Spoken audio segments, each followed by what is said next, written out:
Good morning. Good morning. My name is Stephanie Fox, and I serve on your Fellowship Board of Directors. Welcome to everyone today, whether you're joining us here in Fellowship Hall or on Zoom. Hi, Zoomers.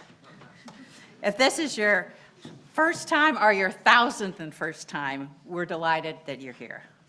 Now, the best way for newcomers to get more information is to sign our guest book, either via the QR code on your bulletin or at the welcome table that's out in the fireside room. But everyone, please stick around for coffee and conversation after the service. Online folks, you too have an opportunity for conversation after the service. Just stay in the Zoom room. We do have announcements today. Our monthly Soul Work tables are back with us today. That's those two tables that are currently vacant. This is the space for quiet, hands-on engagement during the worship, and it offers an opportunity for reflection, creativity, and connection between generations. I will tell you, having done it 2 weeks ago, it's a lot of fun, and if you're not real quiet, if you want to giggle, that's just fine. So if you're feeling a need to express some creativity or do something with your hands, check out the tables back over by the windows. And an update on our housing initiative with the Civic Academies. We had a great session with families a couple of weeks ago, but our scheduled event for youth was postponed due to low turnout, and we didn't have any sign-ups for today's event. So today's session is canceled. The next opportunity to participate is next Sunday at noon.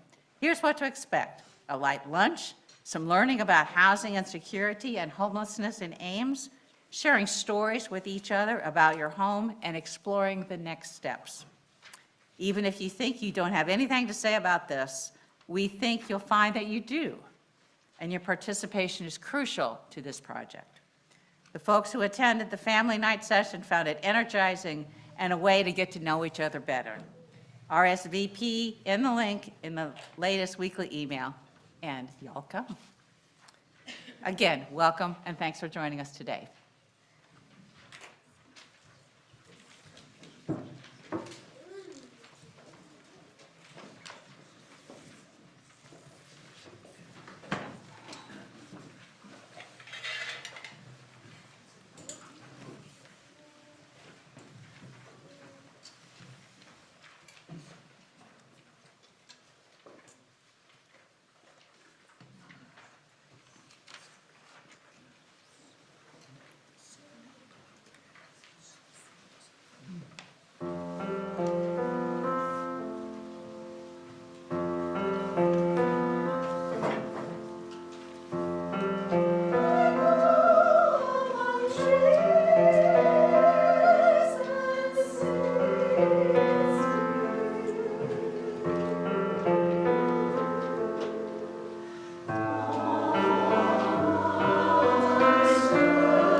Our call to fellowship this morning are from the words of Margaret Weiss.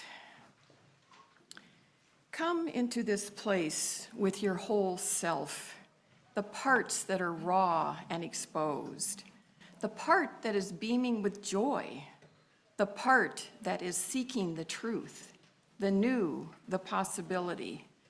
Come into this place, open your heart, lay down your burden, lift up your hope for something new to happen. Come into this place with fellow travelers on the journey. Some faces new, others familiar, and all are welcoming you here, now, to this moment. Come, let us gather in fellowship.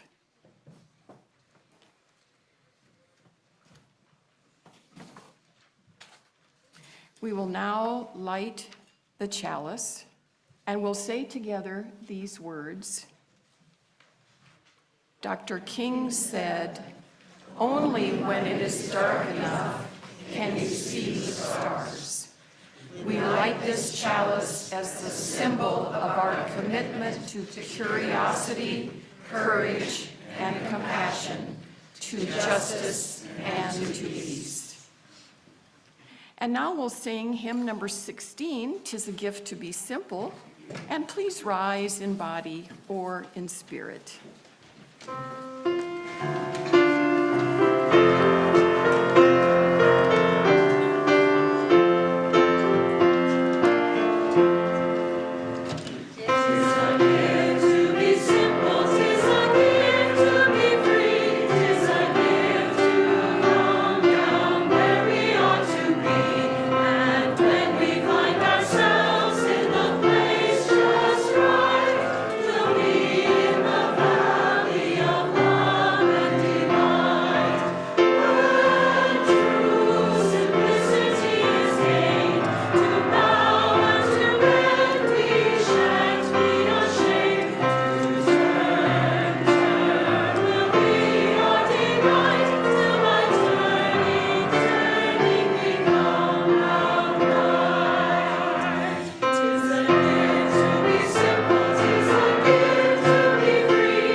And any young ones who wish to come up to have a little story, I'll come down and we'll have a little story. Well, a conversation. Maybe about ideas, maybe about birthdays. Amber, I didn't say this to you ahead of time, but could you get ready for a little happy birthday for us? We'll do that in a little bit. Good morning. Good morning. Hi. So, do you know anybody who's a know-it-all? I'm seeing heads, yes. You know some people who feel like they know everything and they have to tell everything they know? Yeah. And then sometimes you just want to say, wait, just wait a minute. Be quiet. If you'll let me think a minute, I might have an idea. And how does an idea, what happens when you have a new idea that you haven't heard anybody else say before? Have you ever had that happen to you? Yeah, some yes, some no. No? Somebody who said yes, what does it feel like when you've got a brand new idea? I want to go write it down in a Google Doc and start making it into a story. Okay, I want to go write it down in a Google Doc and start making it into a story. That is a totally great thing to do. Like, you want to capture it and then explore it a little bit, right? What am I going to do with this idea? What else? When you've got a new idea. Milo, did I see you shake your head? What happens when you get a new musical idea? I try and write it down. Write it down, right? You want to capture it so you can, that's what I want to do. If I've got an idea, I think, oh, I'd better get that because it's going to escape. It'll get knocked out by some other thought that's coming in my head. But I think sometimes we need a little space to explore our ideas. Because sometimes the know-it-alls are talking, or the grown-ups are talking, or my head is talking, and all the other things that I've got to get done are talking. And I need to get out of my normal, everyday routine to explore a new idea. So I want you to keep aware, keep alert. Here's what my grandfather used to say: be alert. The world needs more alerts. I want you to be alert. That's a good granddad joke, isn't it? Yeah. Be alert for new ideas that are coming in. And when there's too much chatter and you're hearing too many other voices and the know-it-alls who think they know everything, I know. Try to find a quiet place or some quiet time in your day so new ideas can come in. And when they do come, some are good and some are not so good, but you don't know until you kind of test them out. Some ideas have legs, as we say. They'll go somewhere, right? If an idea has legs, then you can really make a story or a song out of it, or it'll go somewhere.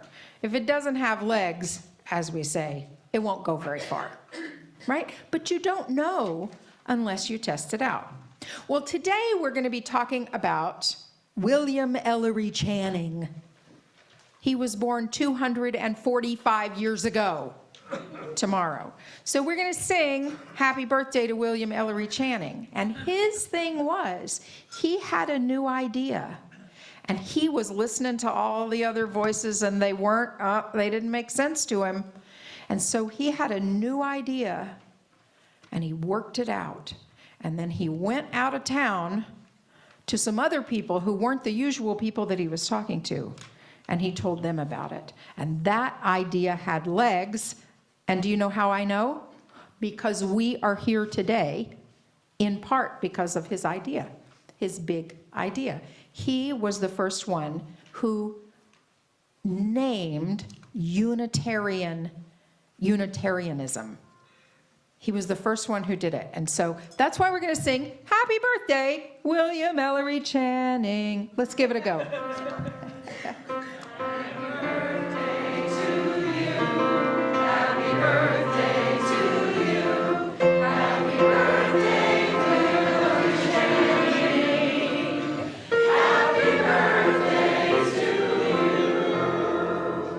Thank you for coming to our birthday party. No cake, no balloons, but we're going to sing you out. How about that? And Dino. Okay.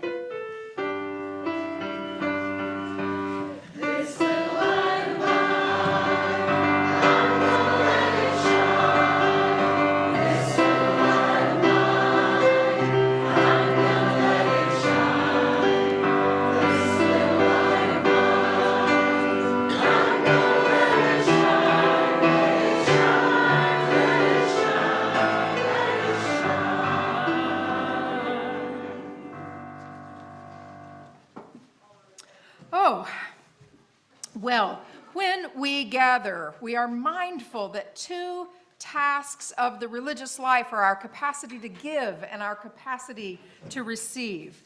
We will now give and receive our offering, and half of our non-pledge offering will be donated to the Iowa Safe Schools program as selected by our high school youth. The Iowa Safe Schools program educates and advocates for LGBTQ people protections, and they directly train educators on how to support and provide safe spaces for LGBTQ youth. The other half of our offering stays here to support our fellowship and make it a place of community and spiritual growth, a place of love and justice. We're going to pass the baskets here in Fellowship Hall, but for those of you at home or for anyone with a cell phone, you can go to our website to make a contribution today. And if you're visiting, please know that your presence with us is gift enough. Thank you.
When we gather, we take a few moments to share our joys and our sorrows, to remind ourselves of how our lives are connected one to another.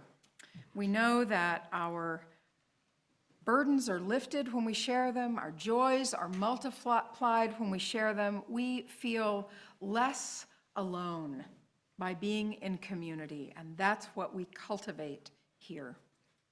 We've got a couple of things to share this morning. I had a conversation yesterday with Chad Eels, little concern. He's in the Webster City Hospital for some diagnostic and repair work. It started with his thyroid, and then he said things just went haywire. Chad and Jean, we're sending our good wishes to both of you, and we hope for quick healing and a quick return to health. And Jamie Gerganis is spending a few weeks at the Seeing Eye, an institute in Morristown, New Jersey, and she shared this news. I was matched with an adorable black lab named Leah.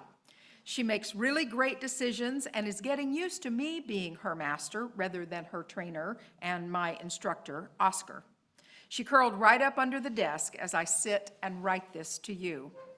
Oscar tells me that she was such a special girl that she was given the privilege of being allowed to spend time in the CEO's office. Not many dogs receive that honor.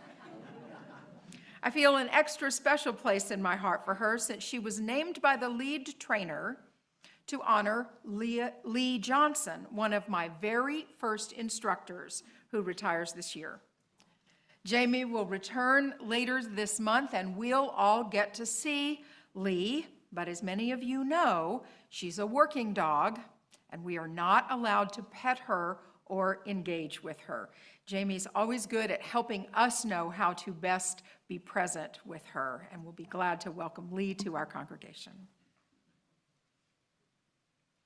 Today is the first Sunday of the month, and so we have our monthly service of silent witness at 11:15 today. If you are holding something especially close on your heart, if you need to be in a space with others, a little more intimate space than we have here in Fellowship Hall, you're invited to come down. We put stones and water. We invite people to share what's happening with them, and then we just witness silently and hold space together. So everyone is invited to that. Let's take a few moments of shared silence. And in this space, I invite you to lift up the names of individuals or groups for whom you are holding a special place in your heart.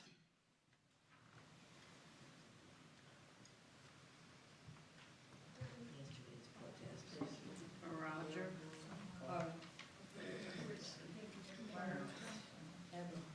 Trans folks. Cindy.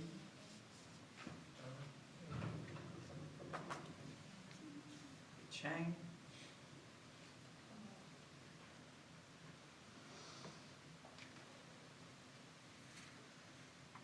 For all the anxieties that we hold and all the joy that we hold, for all these names spoken and unspoken, and the ones that maybe were put into chat online. We welcome these into the community of our consciousness, into expanding our hearts to hold all of this, practicing opening and not allowing ourselves to be swamped by the pain of the world or discombobulated by unregulated joy. It's all of a piece, and we are able to hold it in community with each other. Let's sing together.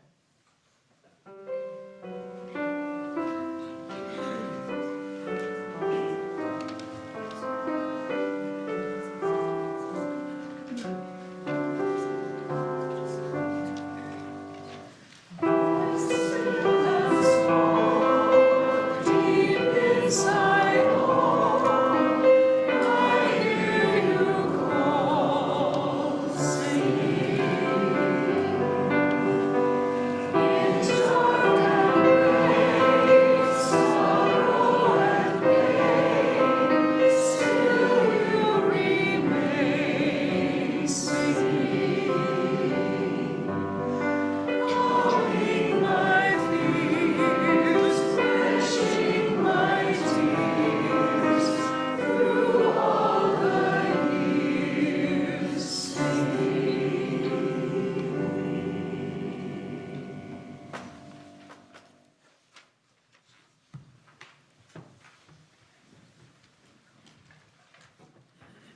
now going to hear some words of William Ellery Channing, the birthday boy. And so this is a responsive reading, and your part will be in italics. Or reversed. My paper says you'll be reading the italicized part, but actually. I think it's the bold. It's the bold. Okay. You're after me. I call that mind free which jealously guards its intellectual rights and powers, which does not content itself with a passive or hereditary faith. Which opens itself to light whensoever it may come, which receives new truth as an angel from heaven. I call that mind free which is not passively framed by outward circumstances and is not the creature of accidental impulse.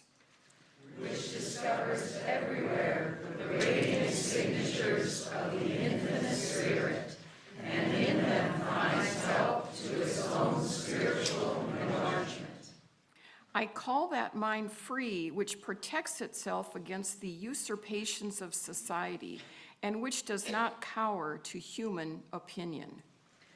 Which refuses to be the slave or tool of the many or of the few, and guards its empire over itself as nobler than the empire of the world. I call that mind free which sets no bounds to its love, which, wherever they are seen, delights in virtue and sympathizes with suffering. Which recognizes in all human beings the image of God and the rights of God's children, and offers itself up a willing sacrifice to the cause of humankind. I call that mind free which has cast off all fear but that of wrongdoing, and which no menace or peril can enthrall. Which is calm in the midst of tumults, and possesses itself, though all else be lost.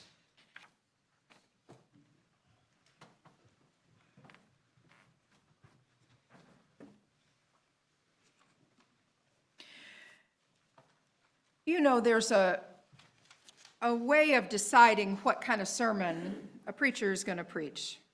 And often the way that I do it is to look at the calendar. And we are given some resources to say what's in the calendar. And sometimes it's in the national zeitgeist, and I've been preaching a lot of political sermons lately. Perhaps you've noticed. And sometimes it has to do with the seasons and so on. And this time, as the calendar came up, it said it was the birthday tomorrow of William Ellery Channing. And I thought, well, that could be a little dry. And then I thought, we've got lots of new folks joining us here. It may be time for a Unitarian, not Universalist today, a Unitarian history sermon. So my challenge is to bring the history alive and what was happening in 1819 when Channing preached his big sermon, Unitarian Christianity, to give you a little context of the day, to think about what it was like there in Baltimore, to talk about Baltimore coming up this summer, and to relate, how are we thinking about these things now? How did what was said 206 years ago, how does that matter to us now? That's interesting to me. And as we have new folks coming into our fellowship who may be unfamiliar with some of this history, and even some of you who've been here a while may know more or less about it. There is no test at the end. There's no exam. But you may be able to articulate something about it that you didn't know before. So here's the story. William Ellery Channing was born 245 years ago in Newport, Rhode Island. Newport, Rhode Island. It's a little upper crust, Newport. He was from an elite, but not a wealthy family. His grandfather, William Ellery, was a signer of the Declaration of Independence, and another relative was a signer of the Constitution.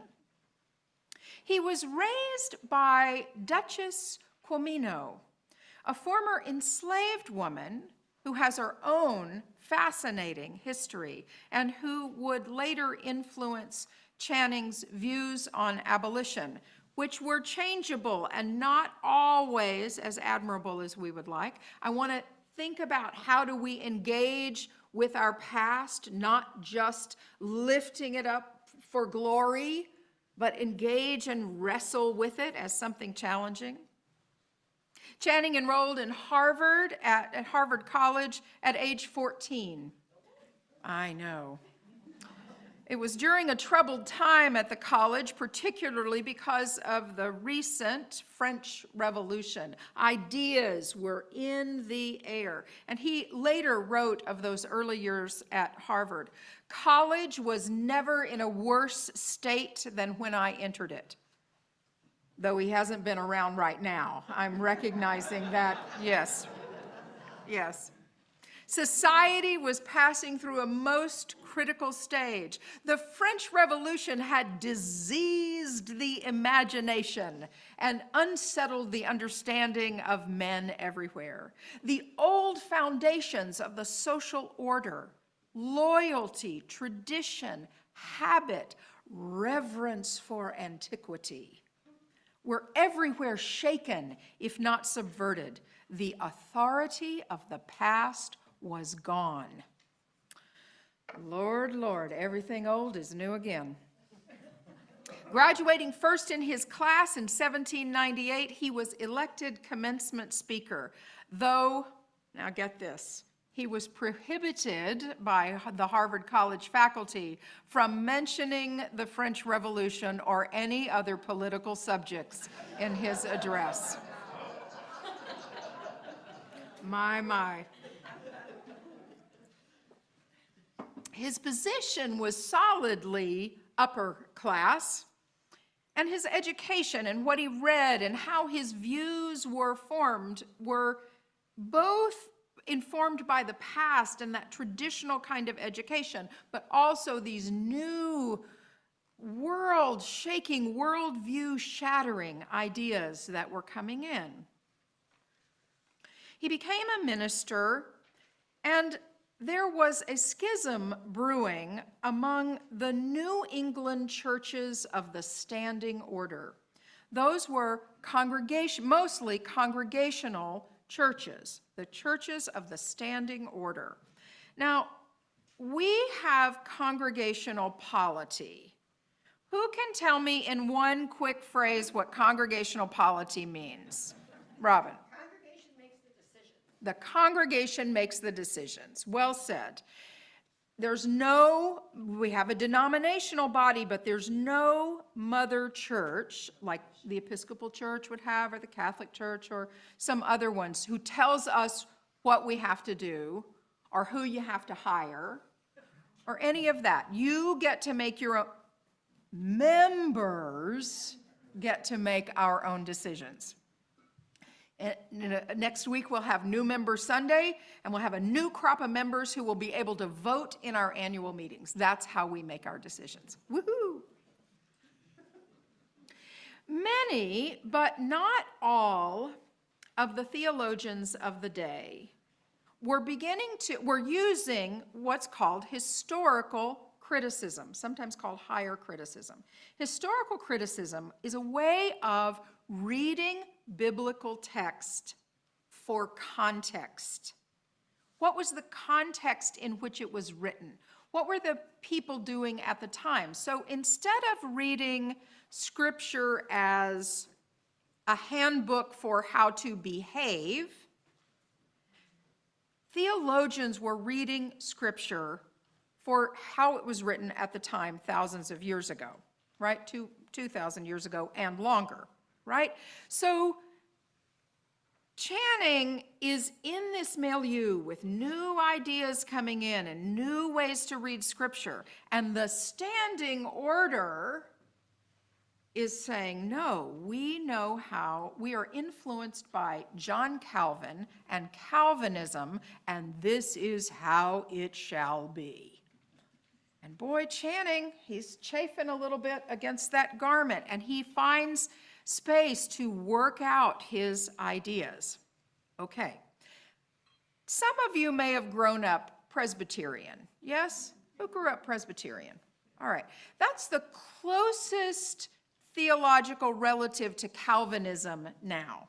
But the Calvinism of the day was pretty strict. There were 5 main points of Calvinism, and they go by the acronym TULIP. TULIP.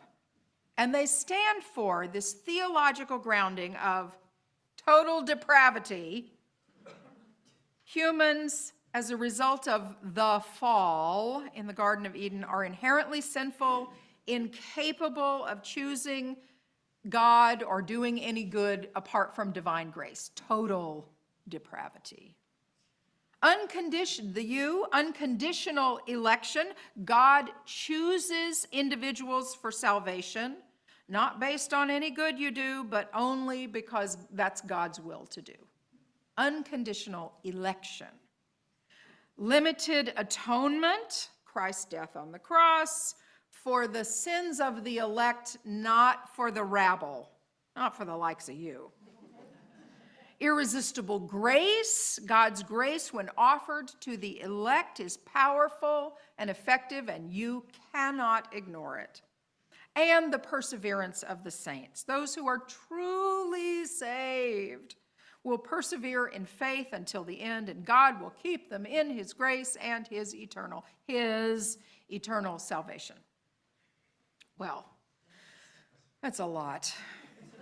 That's a lot. And if you're not in, you're just not in. And how do you know? You don't know until you die, until you are elect. So everybody tries to behave well and hope that they're in, but nobody really knows. Channing and other ministers are becoming less and less convinced of the theological truth of these claims, and they're reading the Bible as a document, right? They're reading what it says, not what tradition has added to it. He was an influencer of his day. There was a pamphlet war.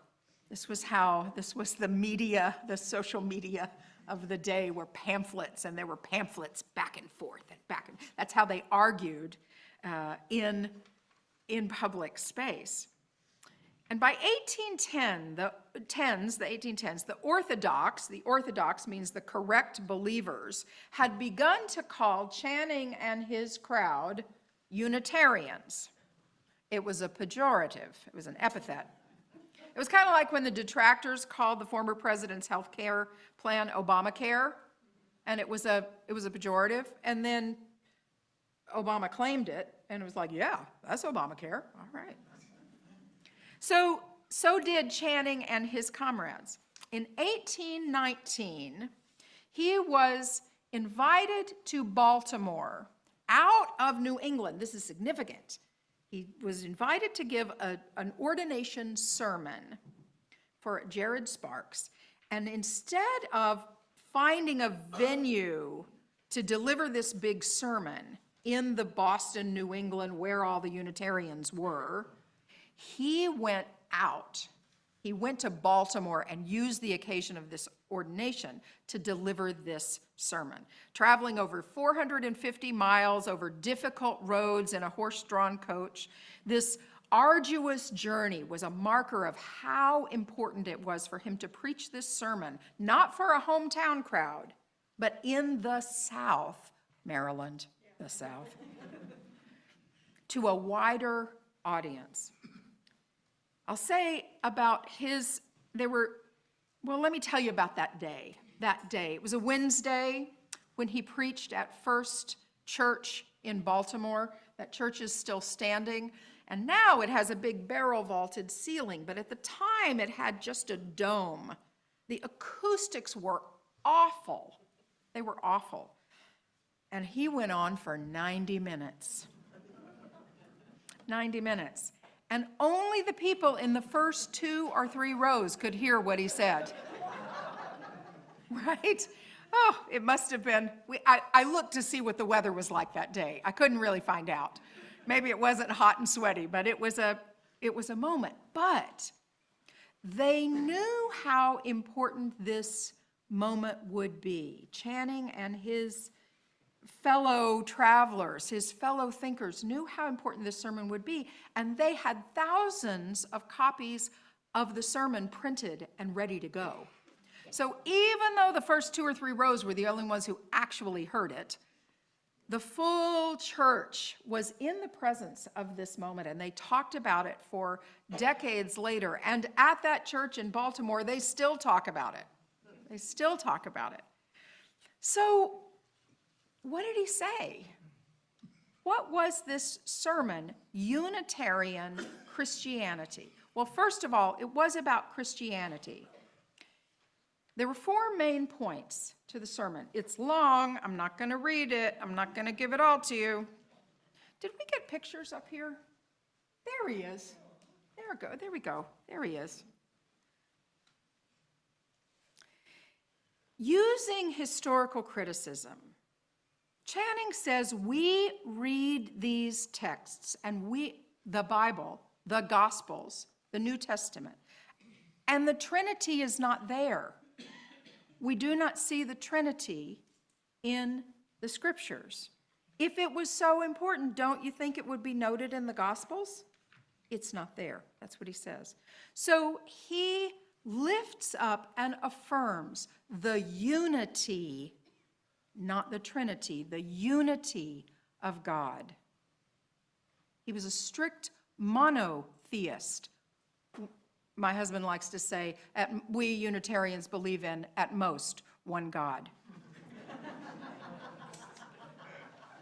He also talked about the unity of Jesus, that this prophet and preacher and rabbi and teacher is of a single nature, divine, not divine, but human, and furthermore, not depraved. He talks about the moral perfection of God and the perfectibility of humans.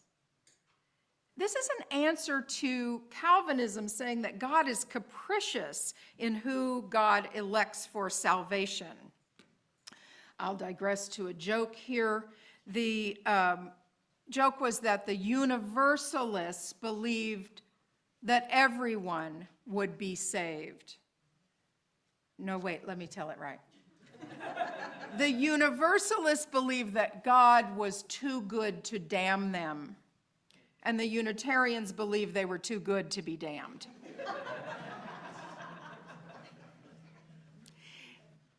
So he says we object to the systems of religion that give us these views of God that we shouldn't believe in. They take from us our Father in heaven and substitute for him a being whom we cannot love if we would, and whom we ought not love if we could. The God who would willy-nilly, apparently, create the elect and the unelect, those who are saved and those who are damned, and nothing you can do about it. He says that is unfair to how we understand God. God is a moral being, the moral perfection of God. And then he talks about, instead of human depravity, human potential and perfectibility. That humans are full of potential. We are not defined by our sinful nature, but by our potential, and as he referred to it, perfectibility. Now, we could go back and forth with perfectibility. There's a little growing edge to that. But Unitarians later took this formulation. Instead of the 5 points of Calvinism, they talked about the 5 points of Unitarianism. The fatherhood, it's definitely a parental place, the fatherhood of God, the brotherhood of man, the leadership of Jesus, salvation by character, how we behave in the world, and progress of mankind upward and onward forever. Now, we can do a whole nother sermon about how that might be problematic. about how everybody might not be in that line and how perfectibility, our desire for being perfect, cuts us off from our ability to be vulnerable.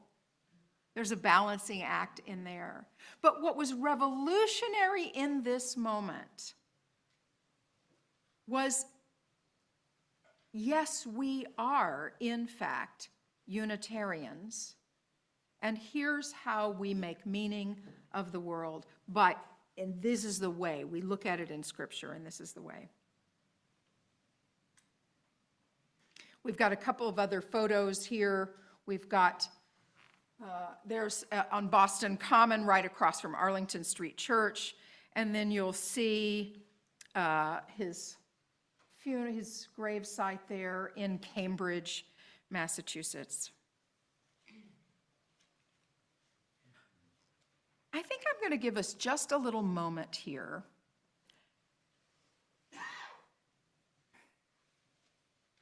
I'm trying to think how to do this and have a little time. Our folks online have told us that you love having an opportunity within the service to have a little dialogue with each other so that you can feel part of this conversation too. And so we're going to do that. We're just going to take about 4 minutes, and you all have a little dialogue with each other. I'm going to give you a question, and you all on chat can do so. They're going to unmute you so you can talk on chat. This is taking the Unitarian idea and expanding it a little bit. How do you incorporate new knowledge, new ideas? And is there an idea that has so shaken your worldview that you had to rebuild it again? That's what Channing did. He took a worldview and took it apart and said, I've got a new idea coming up. Have you had a moment in your life when there was new information that came in that was so dramatic, you had to rebuild a worldview? Well, that's a tough thing for 4 minutes, but you can do it. Okay, talk amongst yourselves.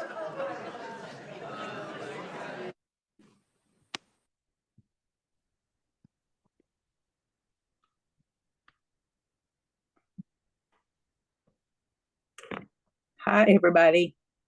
Looks like I'm the Hi. only one who's unmuted. Nope. Hi, Joan. Morning, Bonnie.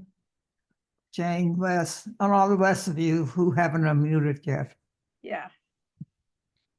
Yeah, I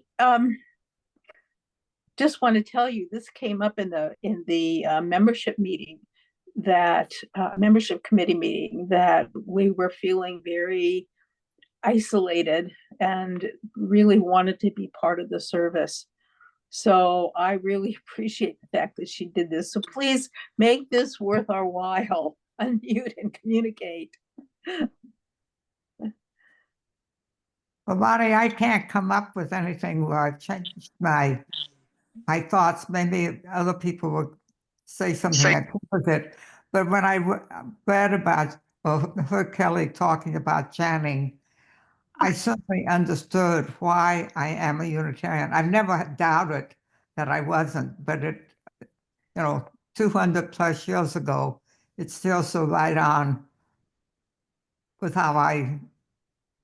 what I believe, that it's right on. But as to changing my thoughts and evolving, someone else will have to take that on. That's too heavy for me this morning.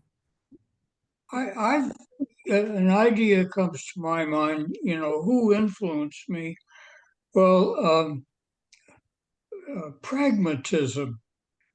It's the method of science. Try something out and see if it works. You have a hypothesis, you have a plan to do something about it, and if it doesn't work, then it is false. Knowledge comes from experience, and I think that keys in with Channing's thinking also. For me, it's about kindness. The religion I grew up in was not about kindness. It was about money. Money. How much do you have? How much can you give? but not about kindness. And this is so much more about kindness to the world, kindness to each other. This is why I belong here.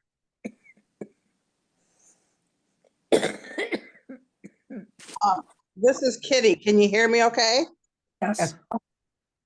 Pardon? Yes. Okay. I think the thing that I have a hard time wrapping my head around that's so new is social media. Because you don't know what you can believe. And it's just, it's really distracting. And I just find it hard to deal with, and so many people are using it, and it's just influenced. It's an influencer, yeah. Well, looks like we have to go back. Maybe we can talk more after.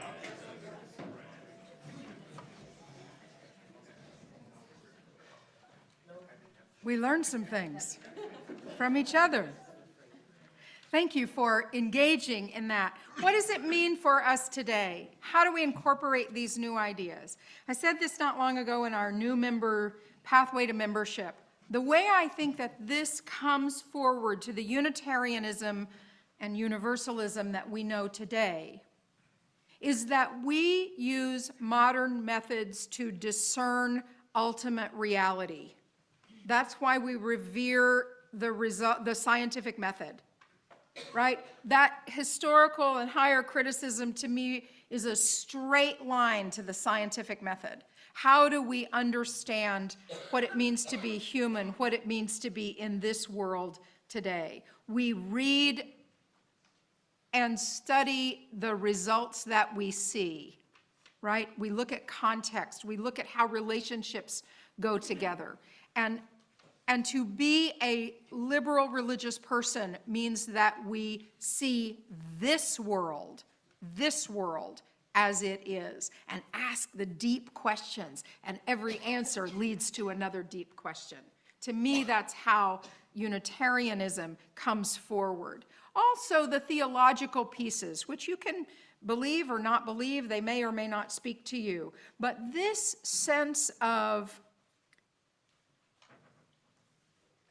not depravity, but potential. And what we can be together is greater than what we can be alone. To me, that's a direct line. I'd love to hear what you think about that. We're going to sing a hymn in a few minutes, and we're going to sing all 6 verses of it. Because in the 5th verse is a line that informs my ministry and my life. Are we willing to be changed by what we've started? Are we willing to be changed by what we've started? In our own lives, in our own families, in our own communities, in our congregation, in our town, in our state, are we willing to be changed by what we've started? To me, that's what he started in 1819, and with all the baggage that may come with it, it ain't perfect, but we're still moving forward. We're still moving forward. I think that's what I'll say here and close, and let's sing. We may be a little over an hour when we finish. It'll be okay. Please rise in body or spirit and let's sing together.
We will now extinguish the chalice and say these words together. We extinguish this flame, but not the light of truth, the warmth of community, or fire of commitment. These we carry in our hearts until we are together again.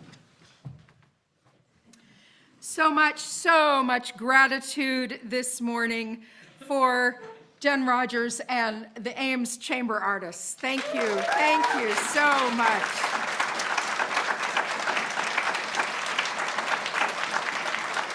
Also to our accompanist Amber Anderson and music coordinator Madison Mayfield. To all of you, your music blesses us. To our tech team, Deborah Kumar and Titus Klinge, our facilitators, Karen Bates and Amy Slagle, to all our board members, Stephanie Fox, to all our RE teachers and greeters and treat bringers and coffee servers and cleanup crew, and to all of you. It takes all of us to create the Sunday morning experience. Thank you for your participation. These closing words from Mr. Channing. To live content with small means, to seek elegance rather than luxury, and refinement rather than fashion, to be worthy, not respectable, and wealthy, not rich, to study hard, think quietly, talk gently, act frankly, to listen to the stars and birds, babes and sages with open heart, to bear all cheerfully, to do all bravely, to await occasions, never hurry. In a word, to let the spiritual, unbidden and unconscious, grow up through the common. This is to be my symphony. Blessed be, and go in peace.